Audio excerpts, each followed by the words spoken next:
대표님 반갑습니다. 예, 안녕하셨습니까? 네. 자, 저와 함께 진행을 도와줄 정하영 기자 반갑습니다. 네, 안녕하십니까? 네. 자, 대표님, 최근 오늘까지죠? 한 하루 이틀, 사흘이네요. 사흘 예. 동안 지금 호남 지역에서 계속 머무르셨는데 예, 조금 전에 여기저기 쭉 서울로 왔습니다. 다녀가셨는데 민심이 어떻던가요? 그 변화에 대한 열망이 굉장히 컸습니다. 네. 그리고 특히 지난 총선 때 네. 이제 국민의당에 많은 지지를 네. 보내주신 것이 네. 선물이 아니라 숙제를 주신 겁니다. 네. 그래서 기대에 맞춰서 더 노력해야 되겠다고 각오 다지고 왔습니다. 네. 문재인 지금 전 대표도 한 이틀 동안 같이 우리 안 대표님하고 같이 경쟁 양상처럼 이렇게 비치던데. 그 같은 곳에서 이제 비교할 수 있게 되어서 그 시민들로 봐서는 더 좋은 기회였던 거 아닌가 싶습니다. 네. 자, 이제 지난번에 총선 때 이 호남에서 이제 사실 국민의당에 전폭적인 지지를 보태지 않았습니까? 예. 자, 그때는 정말 압도적인 지지였는데 최근에 이제 뭐 여론조사라는 건 항상 가변성이 있는 거를 전제로 합니다만 약간 좀 빠진 느낌이거든요. 그 가장 큰 원인은 어디에 있다고 이렇게 느끼세요? 우선은 아마 그 총선 직후에 네. 리베이트 조작 사건 때문입니다. 네.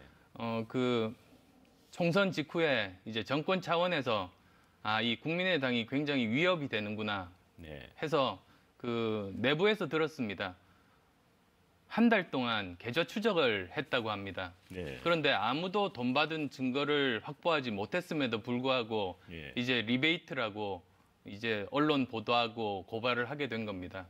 그런데 뭐 그때 제가 무슨 설명을 해도 아무런 소용이 있었겠습니까? 네. 그냥 저는 당 살리기 위해서 책임지고 내려놨습니다. 그때 이제 물러나신 거죠? 예, 네. 그렇습니다. 그래서 6개월 정도 참 그 인고의 시간을 보냈는데요. 이제 뭐 최근에 판결이 났습니다. 7명이 모든 혐의에 대해서 모두 무죄가 나왔습니다. 굉장히 이례적인 일입니다. 네. 그래서 이제 그동안 책임지고 인고의 시간 보냈던 거 평가해 주실 것으로 믿습니다. 네. 안 대표님은 이제 여러 가지 이름을 가지고 계시잖아요. 뭐 간철수, 뭐 간을 본다 해서 이제 생긴 거고요. 요즘은 이제 강철수, 강한 철수다. 예, 그런 식으로 이제 말씀을 많이 하시는데 그러니까 어느 쪽에 더 애착이 가세요? 그 강철수가 네. 지난 총선 때 돌파했던 것을 보고 네. 그 돌파력, 리더십에 대한 평가를 주신 거 아니겠습니까? 네. 그런데 안시 종친위에서 굉장히 섭섭해하십니다. 아, 그러시구나. 강씨가 돼버렸네요. 예, 그렇습니다. 네. 자, 문재인 전 대표가요, 이런 말씀을 하셨어요. 한 개 정당으로 다수를 차지하거나 정권 교체가 불가능해 여러 정당과 연대가 필요하면 연정도 가능하다. 예. 이 발언이 국민의당을 염두에 둔 것 같거든요. 어떻게 보십니까? 이제 지금 4당 체제군요, 벌써. 네. 4당 체제인데, 한번 생각해 보시면, 다음에 어느 정당이 집권을 하더라도 혼자서는 국정을 운영할 수 없습니다. 네. 더민주 같은 경우에 120석 가지고 혼자서 하겠습니까? 네. 그리고 또 이제 새누리당 내지는 그 바른정당도 저는 집권할 수도 없고 해서도 안 된다고 보는 입장입니다만, 거기서도 130명이 안 되니까 네. 결국은 손잡을 수밖에 없습니다. 국민의당도 마찬가지인 겁니다. 그래서 이 사당이 양적인 차이는 있습니다만 다른 정당들과 이제 협치를 해야 된다는 의미에서는 질적으로는 아무런 차이가 없다. 이제 그런 말씀은 드립니다. 그러면 일단 이제 후보는 어떻게 뽑아야 되는 걸까요? 그런데 상황은. 이제 뭐 흔히 아마 저한테 질문하신 게 또 뭐라고 할까요? 지긋지긋한 네. 연대론 이제 네. 물어보시는 것 같습니다. 네. 그래서 하도 저한테 그 말씀을 하셔서 제가 정말 아재 개그 차원에서 네. 자꾸 연대 이야기하시면 고대분들 섭섭해 하신다고 그렇게 말씀드린 적도 있습니다. 네. 그런데 네. 이번 대선에 대해서 어떻게 될 거냐고 저한테 물어보신다면 네. 저는 이번은 정권 교체는 확실하다고 말씀드리고 싶습니다. 네. 민주주의가 위대한 게 왜 그렇습니까? 책임지기 때문입니다. 네. 정권을 잡은 쪽에서 실정을 하면 국민들이 심판합니다. 그래서 정권 교체가 되면 이제 정권을 뺏긴 쪽에서는 열심히 노력해서 국민 눈높이에 맞추려고 하고 그게 나라가 발전하는 것 아니겠습니까? 그런데 만약에 이번에 박근혜 게이트 정도의 정말 나라 망할 정도로 이렇게 그 사건을 저질렀는데도 만약에 정권 교체가 안 된다는 건 저는 있을 수 없는 일이라고 봅니다. 어떤 시나리오, 어떤 구도 하에서도 정권 교체는 확실하다고 말씀드립니다. 그렇다면 이제는 그 국민의당 후보와 그리고 민주당의 후보가 이제 경쟁하는 구도가 이번 대선의 구도가 될 거다라는 말씀으로 이제 답변을 대신하겠습니다. 네, 그렇지만 이제 범여권에도 보면 유승민이라든가 황교안, 반기문 뭐 이런 분들이 있지는 않습니까? 예, 여러 분이 있습니다만 네. 그 나름대로 장점이 있는 분들도 많습니다만 다 이제 박근혜 정부에 도움을 줬던 분들이기 때문에 네. 이번 대선에는 그 정권을 꿈꾸면 안 된다. 그런 말씀드리고 싶습니다. 그리고 그게 국민들의 민심입니다. 근데 그런 차원에서 문재인과 안철수의 대결이다 이런 말씀을 하시는 그렇게 거군요. 될 겁니다. 네. 자, 이제 안철수 대표하면 이제 떠오르는 이미지가 두 차례 양보를 하셨잖아요. 2011년에 서울시장 후보를 이제 박원순 시장에게 양보를 했고 12년에 이제 문재인 전 대표에게 양보를 했는데 자, 이제 양보를 계속하는 건 굉장히 미덕으로 보이는데 그 이후에 이제 존재감이 많이 약해졌거든요. 혼자 집에 계실 때, 그 사모님하고 계실 때 좀 후회하거나 그런 적은 없으셨나요? 솔직히 좀 말씀을. 우선 서울시장 때 말씀드립니다만 정치를 생각하기 전입니다. 네. 출마 선언한 적도 없습니다. 그래서 하겠다고 하시는 분을 이제 밀어드린 겁니다. 네. 그 다음에 그 대선 같은 경우에는 제 모든 것을 걸어서 제 모든 것을 걸고 그 후보 단일화를 이루겠다고 국민들께 약속을 했습니다. 네. 그래서 국민들께 약속을 지킨 겁니다. 그리고 또 그때 제 생각은 DJ와 YS가 87년에 서로 단일화를 이루지 못하는 바람에 이제 그 다시 군부 정권이 연장이 됐지 않습니까? 네. 우리나라가 발전하기 위해서는 역사에서 배워야 된다는 생각이 제가 예전부터 가졌던 생각입니다. 그래서 우리 선대들이 했던 실수 역사적으로 다시 반복하면 안 되겠다는 그 생각이 강했습니다. 그래서 저는 마치 솔로몬 왕 재판할 때 생모의 심정으로 이제 제가 내려놨던 겁니다. 네. 당시에 그 단일화 당시에도 2012년 대선 때 초반에는 양보 안 하겠다 이렇게 그 단언을 하시다가 결국에는 접으셨잖아요. 이번에도 양보는 안 한다, 끝까지 완주하겠다 이렇게 말씀하고 계신데 이번에는 좀 믿을 수 있는 겁니까? 지난 총선 때 이미 저는 증명했습니다. 돌파력을 증명했습니다. 굉장히 힘든 여건 하에서도 제가 신념을 가지고 그대로 관철해서 이제 40석 가까운 정당을 만들고 3당 체제 만들었지 않습니까? 우리나라 정치 역사상 혼자서 창당해서 40석 정도 되는 정당 만든 사람 그 5손가락에 꼽힌다고 알고 있습니다. 삼김하고 제가 거기에 속합니다.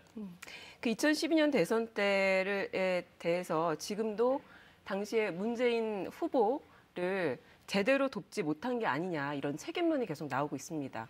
좀 그거에 대해서 좀 억울하신 부분이 있으신가요? 누가 돕지 못해서 졌다면 그거는 후보 나올 자격이 없는 거죠. 원래 그 당선은 본인 힘으로 해야 되는 것 아니겠습니까? 그리고 그때 제가 지금도 기록으로 남아 있습니다만 아마 전국 유세를 44번 정도를 했습니다. 거의 매일 여러 곳들을 다녔습니다. 그리고 이제 그 당시 문재인 후보와 합동 유세도 3번이나 했습니다.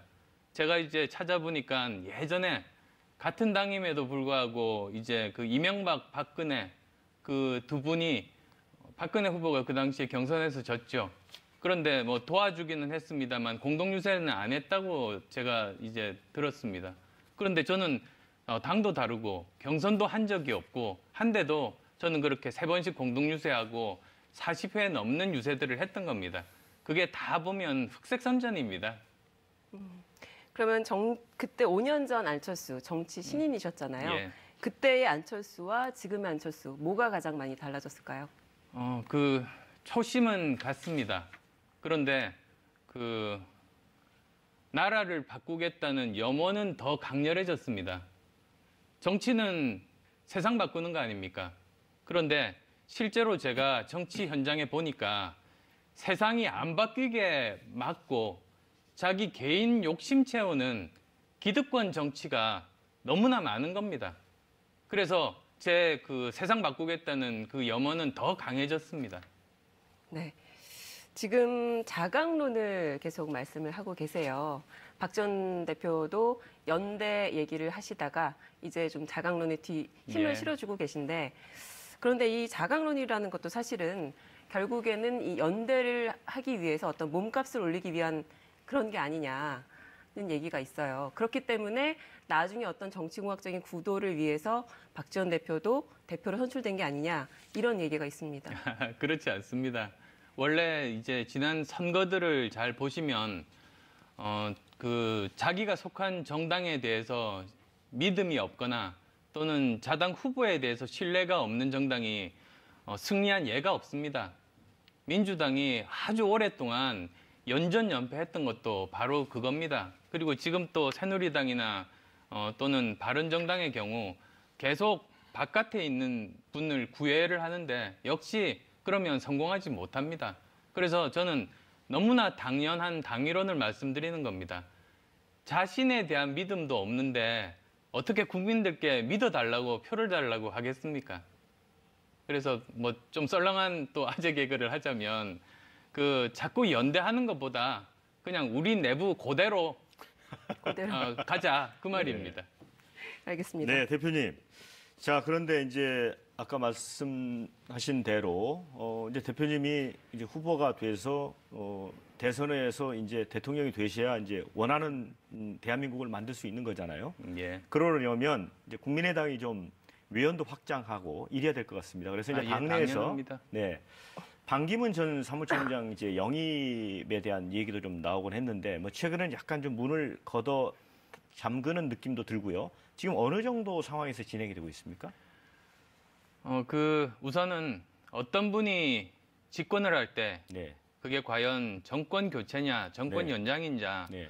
그걸 이제 구분할 수 있어야 되지 않습니까? 네. 저는 시대 정신은 정권 교체라고 말씀드렸습니다. 네. 그런데 뭐 상식적으로 생각해 볼 수 있는 기준이 세 가지 정도가 있을 겁니다. 네. 우선 첫 번째는 박근혜 정부와 관련이 없어야 합니다. 네. 뭐 너무나 네, 당연하죠. 그다음 또 두 번째로는 그 부패 기득권 세력을 개혁할 의지가 있어야만 됩니다. 네. 그다음에 또 세 번째로는 함께하는 사람들이 개혁적인 사람이어야 합니다. 예. 그런데 이제 지금 이제 귀국하신 지 지금 아직 2주도 안 되셨는데 네. 그간 박근혜 대통령에게 전화를 하는 것도 국민 정서에 맞지 않고 네. 그리고 또 함께 하시는 분들이 이제 드러났는데 이명박 정부 때나 심지어 박근혜 정부 때 사람들까지 등장하고 있습니다. 네. 그래서 이제 많은 국민들이 정권 교체가 아니라 정권 연장이라고 네. 판단을 하고 있습니다. 네. 그런데 이제 그런 말씀도 하셨어요. 뭐 정권 교체가 아니다. 교체가 아닌 연장이다. 그러면서 출마조차 반반이다. 출마를 포기할 가능성이 높다. 예. 반기문 총장은 이제 어제 나오셔서 끝까지 간다 이렇게 말씀을 예, 하셨거든요. 예. 그래서 제가 언뜻 드는 느낌이 지지층이 약간 반기문 전 총장하고 대표님이 좀 겹치는 부분이 있어서 뭐 좀 약간 은근히 좀 견제하시는 건 아닙니까? 저는 그냥 네. 객관적인 네. 상황을 말씀드리는 겁니다. 네. 10년 유엔 사무총장 세계에서 몇 분 안 계시지 않습니까? 네. 그래서 그 명예를 지키고 싶으신 마음도 네. 크실 거라고 봅니다. 그리고 또 다음에 또 대선에 또 나오시기는 여러 가지 여건상 어렵지 않습니까? 네. 그래서 이번 한 번인데 거기에 따라서 고민이 굉장히 깊다는 걸로 알고 있습니다. 자, 그러면 오늘 뭐 인터넷에서 실시간 검색 1위에 올랐던 그 그림 얘기를 좀 해보겠습니다. 이 마네 올랭피아죠. 요게 이제 누드화인데 이 누드화에 이제 박근혜 대통령의 얼굴을 합성한 그림이죠. 제목이 이제 더러운 잠 이렇게 돼 있는데 오늘 이제 국회 전시가 되면서 막 논란이 엄청 커졌습니다. 이 그림 보셨죠? 예, 말씀하셔서 사실은 잠깐 봤습니다. 네. 어떤 생각이 들었습니까? 이걸 놓고 이제 뭐 풍자를 가장한 인격 모독 아니냐, 일종의 성희롱이다 이렇게 하면서 여성 비하 논란까지 이제 불거지고 예. 있는 반면에 뭐 어떤 표현의 자유에 예, 대해서 예. 지나치게 그 공박하는 거 아니냐 이런 논란도 있거든요. 어떻게 판단하시는지요? 뭐 표현의 자유는 보호되어야 됩니다. 그렇지만 지금은 정치인이 네. 국회에서 전시한 거 아닙니까? 네, 그렇죠. 저는 그건 적절치 적절치 않습니다. 않다. 예. 그 왜 적절치 않다고 보십니까? 국회든 뭐 저 미술관이든 뭐 아무데나 전시를 할 수 있을 텐데. 그게 이제 예술가가 그 작품을 네. 만드는 표현의 자유가 있습니다. 네. 그렇지만 지금 정치인은 항상 이제 정치적인 그런 목적을 가지고 행동하기 마련 아닙니까? 네. 그런데 또 그것을 이제 정치의 공간인 국회에서 전시를 했다는 말입니다. 네. 그건 적절하지 않습니다. 네, 오늘 또 그 박지원 대표께서 대북 송금 사건 관련해 가지고 문재인 전 대표가 거짓말을 하고 있다. 당시에 새누리당이 요구를 했지만 DJ하고 사실은 차별화하게 한 것이다. 이런 얘기를 하셨거든요. 이 부분에 대해서는 어떤 생각을 갖고 계십니까? 진실은 박지원 대표만큼 잘 아는 분이 없을 겁니다. 네, 그리고 이 부분에 대해서 정말 진실을 규명하기 위해서는 박지원 대표께서 제안한 대로 그 뭐 끝장 토론 또 저는 가능하다고 봅니다. 네, 이렇게 그냥 의혹으로 그냥 묻힐 것이 아니라 이제 역사의 현장들 그런 사실들 하나씩 확인하는 작업도 필요하지 않겠습니까? 네. 최근에 그 여론조사 이제 지지율을 보면 문재인, 반기문, 이재명, 안철수 이런 순으로 이제 고착화되는. 근데 최근에는 조금 이제 올랐더라고요, 대표님이. 약간 이제 미동하면서 올랐는데 어쨌든 이제 기대하신 것보다는 좀 약간 초라하다 이렇게 느끼십니까? 어떠십니까? 그 원래 지지율이라는 것이 네. 정치적인 상황에 따라서 요동치기 마련입니다. 저도 이제 지난 몇 년간 참 많은 경험들을 했습니다. 그런데 결국은 그 자기가 세워놓은 그 목표에 따라서 뚜벅뚜벅 걸어가면 이제 국민들께서 평가해 주실 거라고 믿습니다. 지난 그 박근혜 게이트 지난 몇 개월을 한번 돌아보면 네.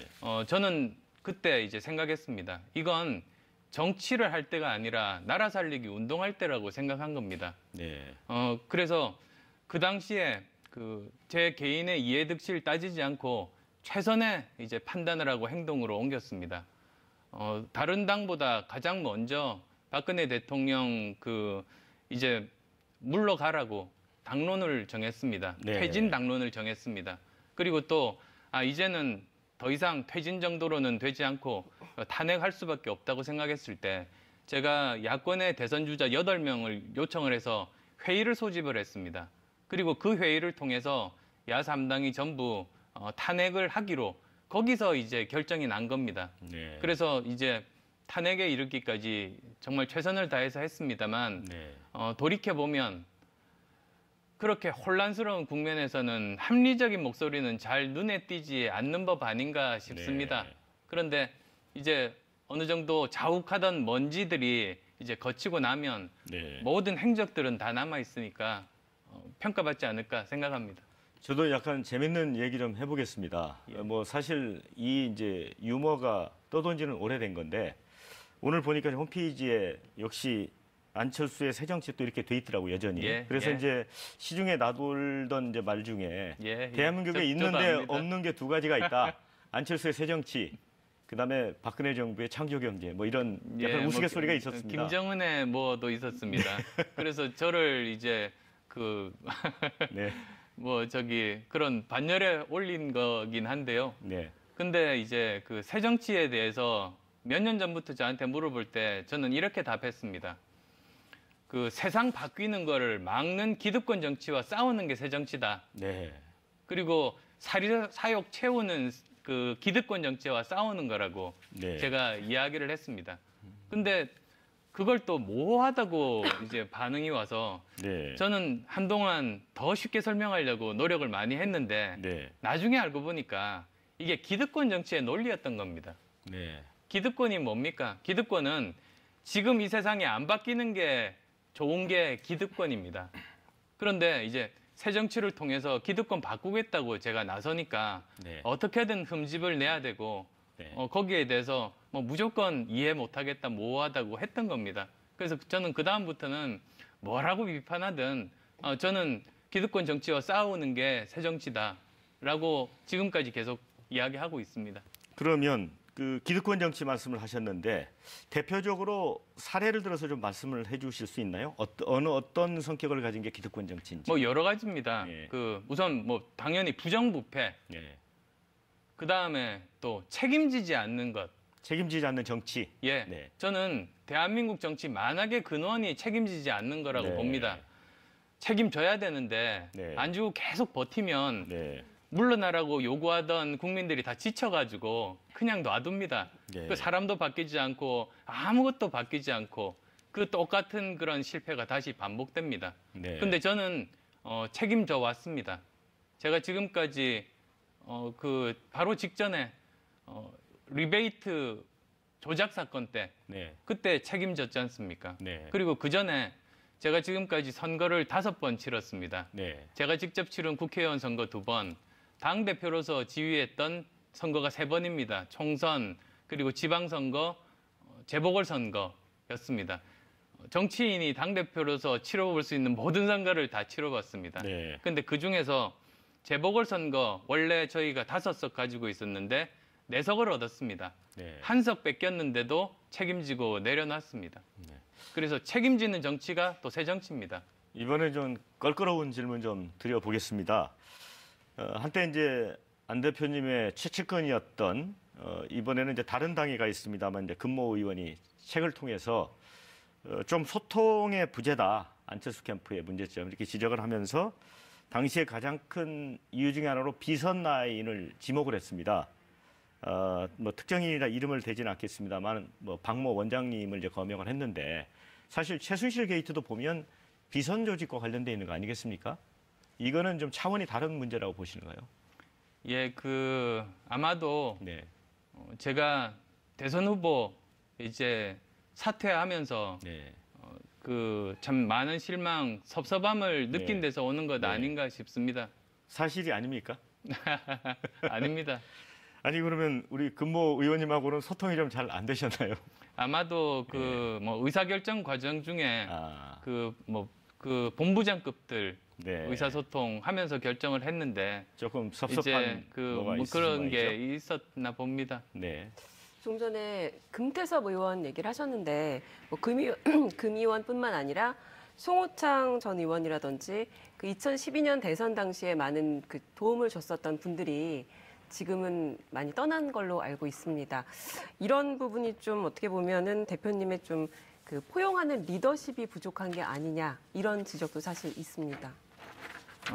정치 분야는 정말 이합 집산이 굉장히 많은 분야 아닙니까? 잘 아시겠습니다만 결과적으로 지금은 한 정당을 만들 만큼 굉장히 많은 인재들과 함께 하고 있습니다. 그리고 아마도 지지율이 오르면 정말 수많은 사람들이 또 함께 할 수 있을 겁니다. 그 최근에 치러진 국민의당 원내대표에서 주승용 원내대표가 당선이 됐죠. 안 대표님께서 지지를 했던 김성식 의원님은 낙선을 했는데 이게 어떻게 보면은 대표님의 당 장악력을 좀 잃은 게 아니냐 이런 거는 어떻게 보십니까? 그 당시에 두 분 다 좋은 분입니다. 그 당시에 이제 우리가 1월 국회, 2월 국회를 앞두고 개혁 입법이 필요하다고 생각했습니다. 그래서 정책 쪽에 전문가가 더 적합한 것 아닌가 그런 생각을 했습니다만 이제 당선되신 주승용 원내대표도 훌륭한 분입니다.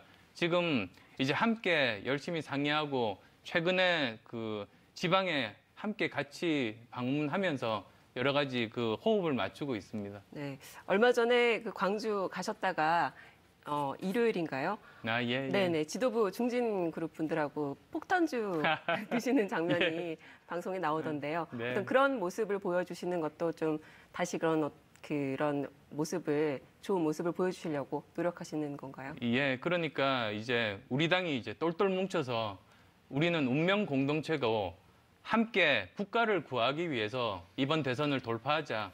그렇게 함께 뜻을 모았습니다. 네, 대표님. 이제 정치 현안을 좀 여쭤볼게요.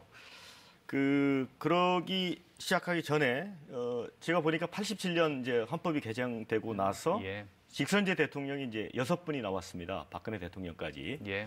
그 6번 중에 만약 이 6번 중에 대표님의 어떤 정치적인 롤 모델을 꼽으라면 어느 분을 선택하시겠습니까? 저는 김대중 대통령 꼽고 싶습니다. 어떤 점에서 그렇게 생각하십니까?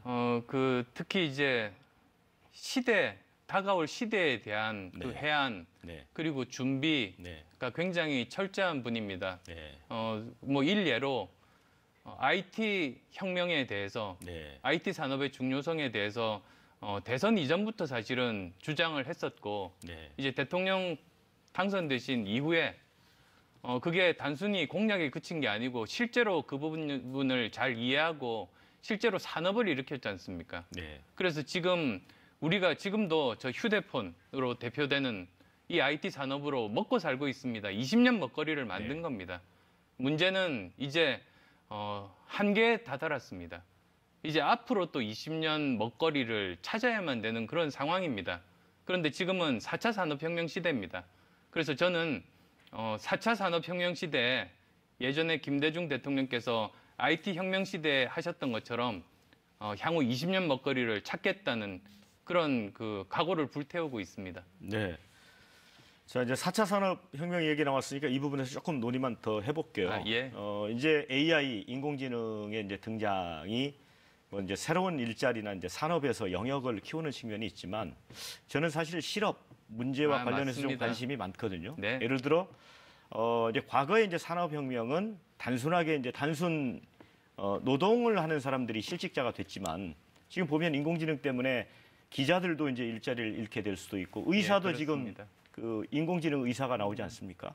이런 부분에 대해서는 어떻게 대응을 해야 된다고 생각하십니까? 예, 정말 말씀하셨듯이 그 1, 2, 3차와 4차 산업혁명이 완전히 다릅니다. 1, 2, 3차 혁명 때는 사람을 도와줘서 네, 물건들을 많이 만들 수 있게 해주고 그에 따라서 그 돈도 많이 벌게 해준 겁니다. 그런데 4차 산업혁명은 아예 일자리를 없어서 돈을 못 받게 만드는 겁니다. 네, 굉장히 틀립니다.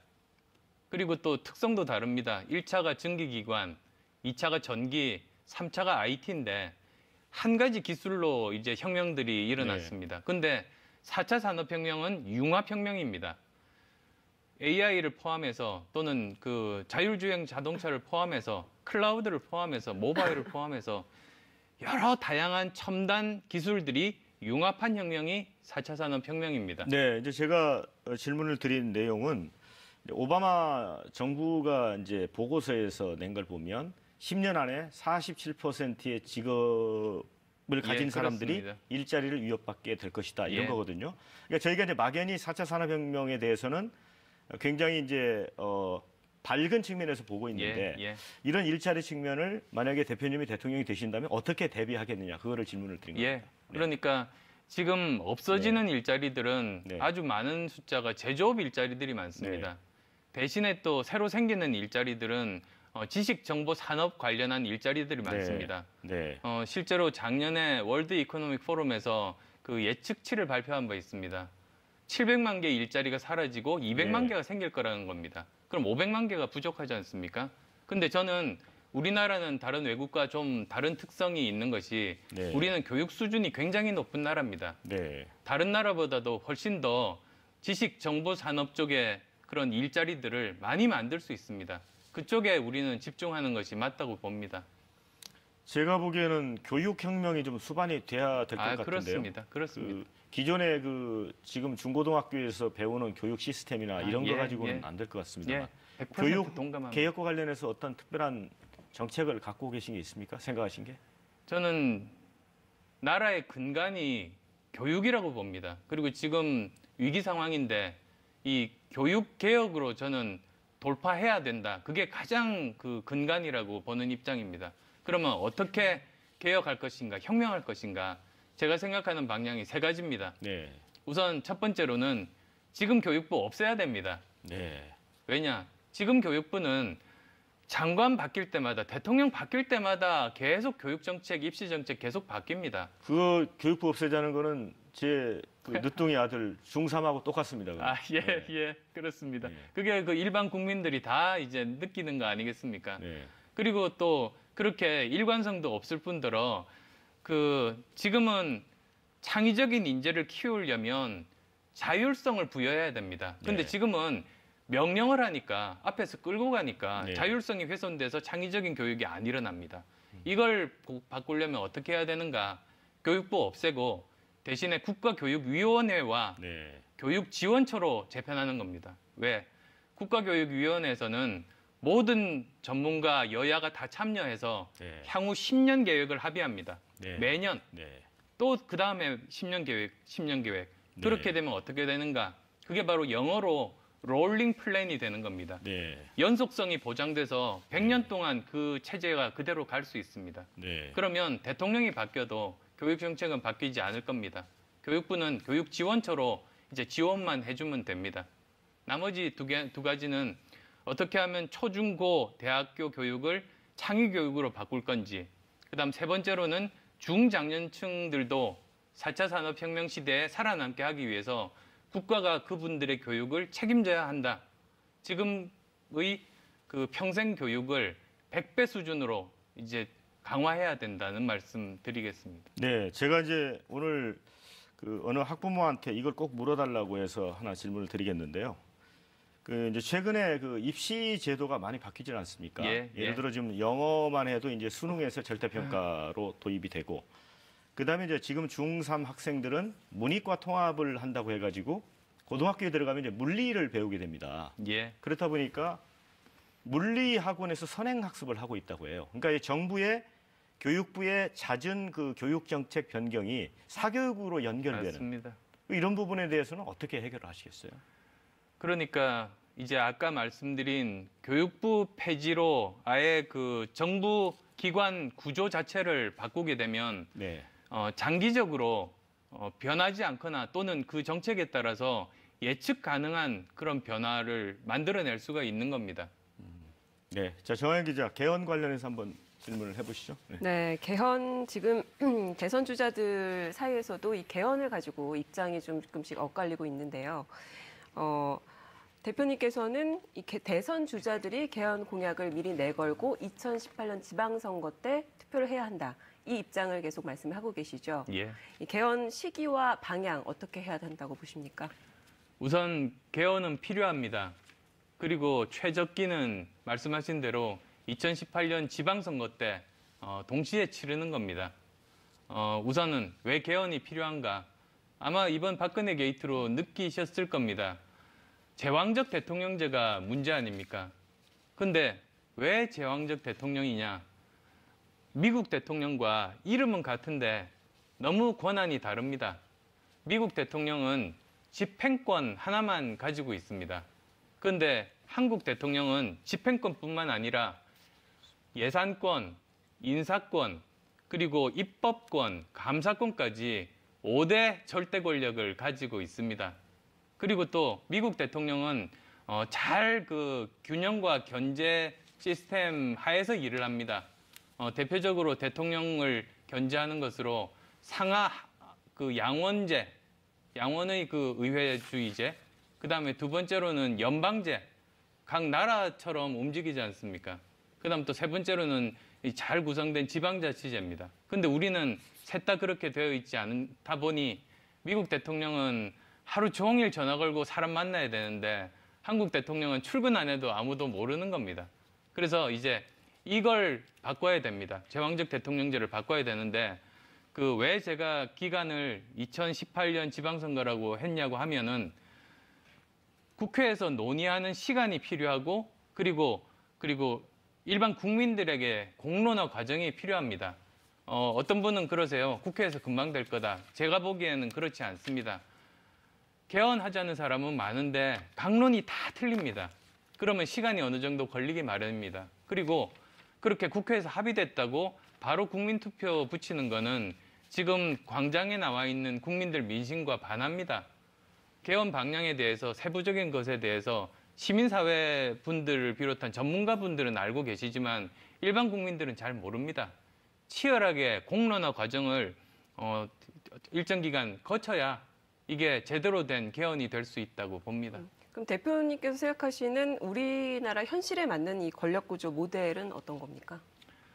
그 세 가지 방향이 있습니다. 그러니까 대통령 권한 축소의 방향은 모두 다 동의합니다.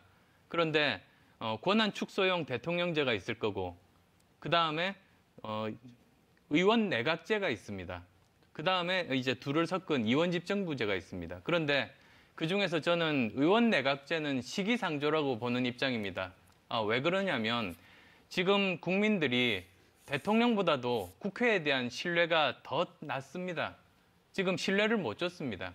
그리고 서로 협치하는 그래서 문제를 해결하는 경험도 우리는 축적되어 있지 않습니다.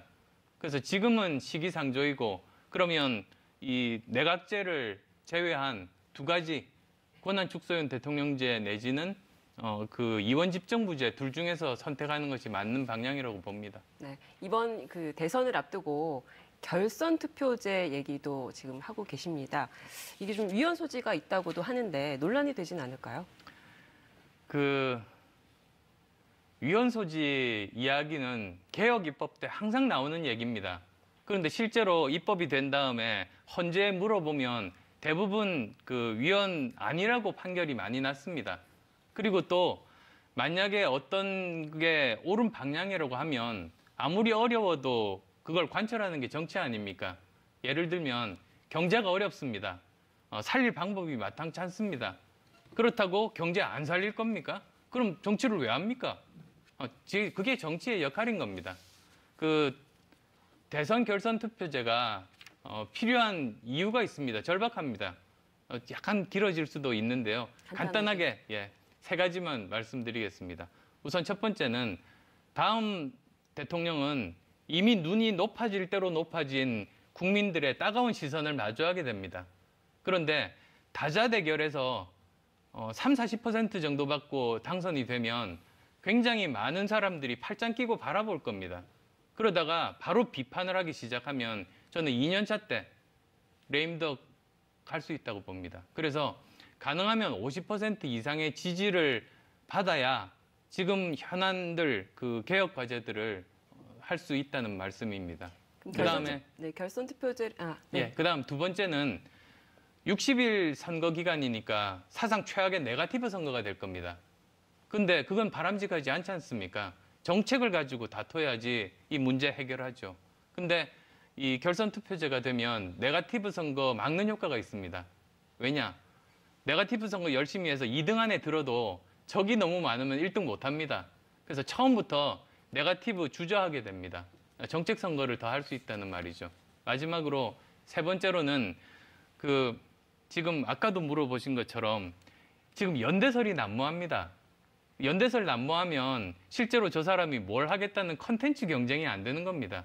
그러면 우리는 다시 컨텐츠 없는 대통령 뽑을 수밖에 없습니다. 그걸 막으려면 결선 투표제를 하면 연대 필요 없이 끝까지 모든 후보들이 완주할 수 있습니다. 그래서 국민들이 그 결과를 보고 정치인에 의한 연대가 아니라 국민에 의한 연대가 일어나게 됩니다.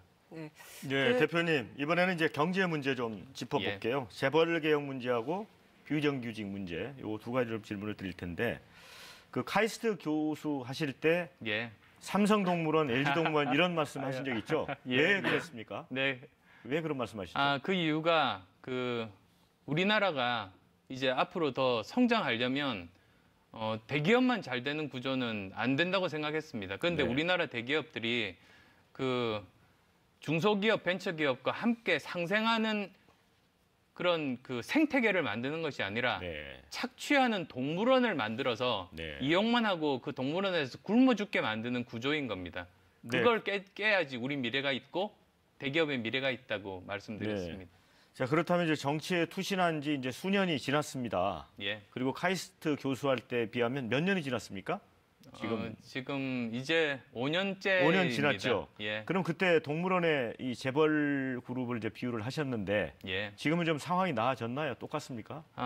더 나빠졌습니다. 더 나빠졌다. 네. 그리고 이번에 이제 박근혜 게이트 때 보면 그 정경유착이 또 드러났지 않습니까? 네. 70년대에만 존재했을 거라고 생각했던 정경유착이 네. 2017년 대한민국에서 엄연히 살아 있었던 겁니다. 재벌 개혁 어떤 부분을 그 아주 핵심을 두고 그 바꿔 나가야 될까요? 재벌 개혁의 그 중요한 영역은 두 가지 영역입니다. 네. 하나는 시장 개혁입니다. 시장 개혁. 공정하게 경쟁할 수 있는 네. 시장 만드는 것. 네. 또 하나는 그 지배구조 개혁입니다. 그래서 그 주식회사니까 재벌들이 자기가 투자한 지분만큼 권한을 행사하고 책임을 지는 것입니다. 그 네. 두 가지 방향이 제일 중요한 방향입니다. 네. 자, 이제 재벌 개혁도 이루어져야 되겠지만 그 중소기업을 이제 하시는 분들도 있고 이제 기업 하시는 분들의 입장에서는 노동 개혁에 대한 관심도 있으시더라고요. 예, 예. 예를 들어 이제 누구를 이제 고용을 하면 그 고용을 많이 하려면 쉽게 해고도 할 수 있어야 되는데 쉽게 해고할 수 없게 돼 있기 때문에 고용 자체를 꺼리게 되는 그래서 일자리가 안 만들어진다 그런 주장도 있거든요. 그런 부분은 어떻게 받아들이세요? 그 일자리의 그 주체가 그 세 가지가 있습니다. 네. 이제 그 국가, 기업 그리고 노동자 아니겠습니까? 네. 그런데 노동 개혁을 하려면 일방적으로 노동자의 희생만 강요해서는 절대로 그게 실현되지 않습니다. 저항도 네. 굉장히 심합니다. 네. 저는 국가에서 해야 될 뭐 가장 대표적으로 그 사회적인 안전망을 만드는 일들을 제대로 해야만 됩니다. 그거 안 하고 요구한다는 건 그건 불가능한 겁니다. 네. 그리고 또 네. 기업에서도 네. 기업에서 해야 되는 일, 우선은 사실은 그 질 좋은 많은 일자리들을 만드는 것이 기업의 책무이고, 그리고 또 거기서 근무하는 사람들의 노동 안전성을 또 보장하는 것도 또 기업 책무 아닙니까? 네, 제가 그리고, 드린 예. 질문은 노동 개혁의 이제 분야에서 해고를 유연하게 하는 걸 말씀을 드리는 거거든요. 그런 유연성이 있어야 일자리가 창출된다. 이게 이제 유럽이나 이런 데서도 확인이 된 부분이 있고 그런 부분에 대해서는 어떻게 생각하십니까? 지금 그 박근혜 정부에서 노동 개혁이 노동자의 희생만 강요하고 있는 게 네. 제가 문제라는 말씀을 드린 겁니다. 그래서 정규직에서 비정규직으로 그 권한을 이양하라 뭐 네. 이런 식 아니겠습니까? 네. 그런데 국가나 기업은 아무 일도 안 하는 겁니다.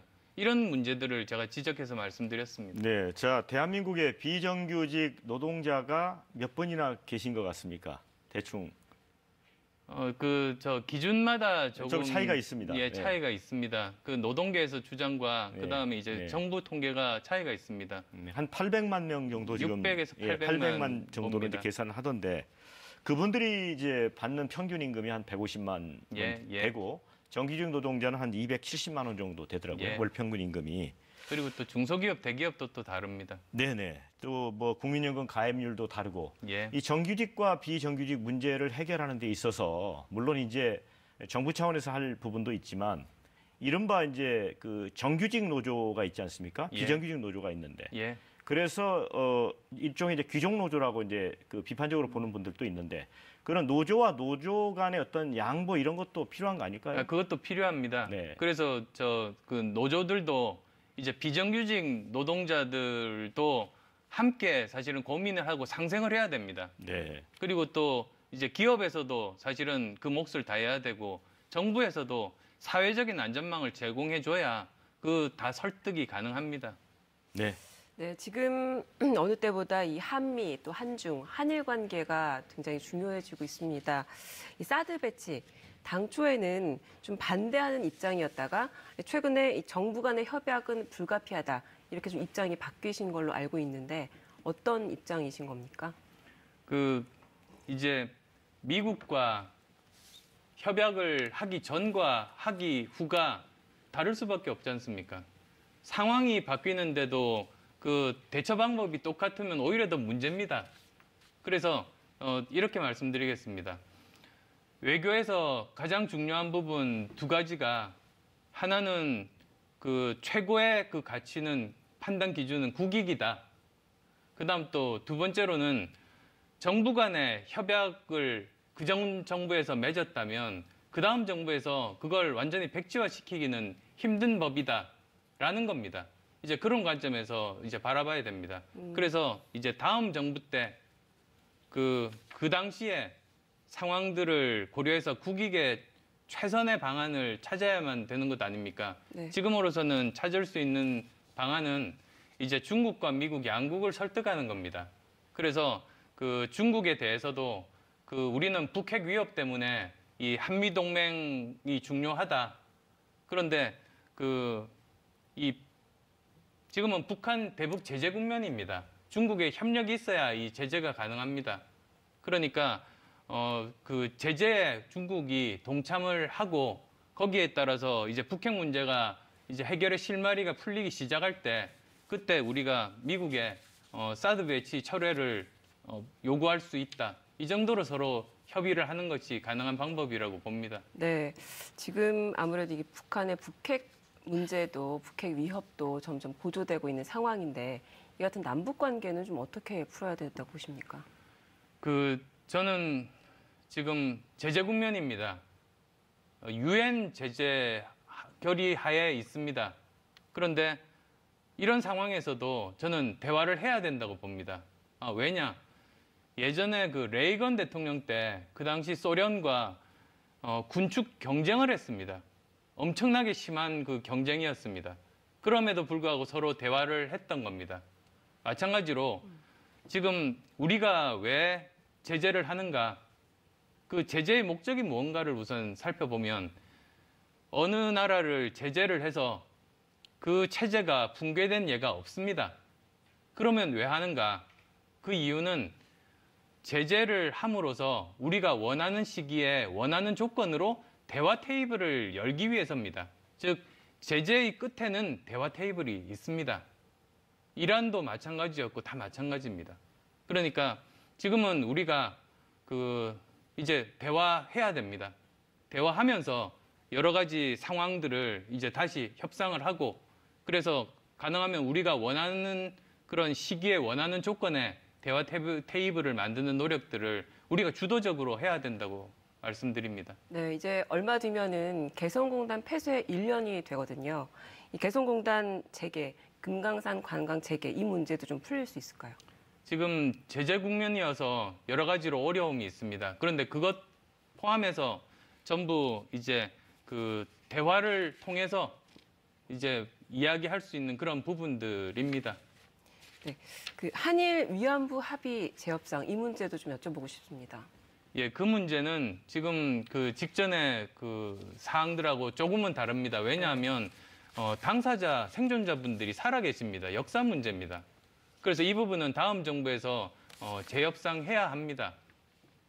그리고 그렇지만 그 경제 문제와 역사 문제는 분리해서 이제 투 트랙으로 진행하는 것이 옳다고 봅니다. 네, 한중 한일 관계 이런 얘기 나눠봤는데 트럼프 행정부가 출범을 했습니다. 예. 트럼프 정부는 지금 자국 우선주의 정책이어서 당장 한미 FTA 재협상이라든지 주한미군 철수, 또 방위비 분담금 인상 이런 것들 가능성이 높아지고 있거든요. 어떻게 대처해야 할까요? 주한미군 철수까지는 안 갈 거라고 봅니다. 제가 그렇게 믿습니다.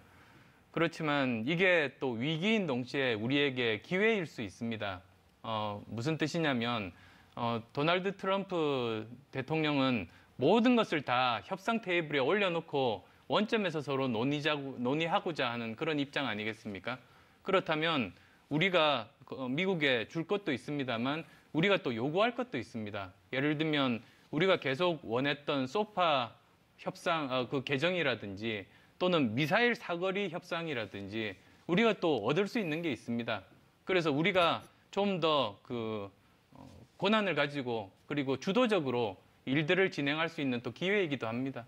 대표님, 자 이제 문재인 전 대표 라이벌이라고 하셨습니다만은 근데 논란은 있지만 정책 내용을 놓고 일자리, 군 복무 단축 등 이제 자신만의 정책을 계속 쏟아내고 있습니다. 자, 안 대표님의 대표 공약은 뭡니까? 저는 네. 아주 예전부터 이미 그 여러 가지 정책들을 발표한 바 있습니다. 네. 뭐 대표적으로는 그 경제 성장 정책입니다. 공정 성장이라고 공정 성장. 부르고 있습니다. 그리고 또 교육 혁명에 관한 정책, 네. 그다음에 과학 기술 정책 모두 다 지금 있습니다. 그런 부분들 제가 이야기를 많이 했습니다만 그렇게 보도가 잘 안 됩니다. 네. 왜 그러냐면 사실은 이제 정치부 기자분들 입장에서는 네. 사람들이 그 정책에 대해서 요구는 하면서도 네. 기사화가 되면 잘 안 읽습니다. 근데 이제 대선 국면이니까 네. 다시 한 번 더 재조명 받을 수 있는 기회 아닌가 싶습니다. 구체적으로 좀 풀어서 하셔야 될 것 같고요. 근데 일전에 하신 말씀을 보면 패권에 질렸다. 패권은 안 된다. 그러면서 이제 반문재인 연대 이런 부분을 많이 강조를 하셨어요. 패권에 질렸다고 하셨는데 조금 사례를 들어주실 수 있나요?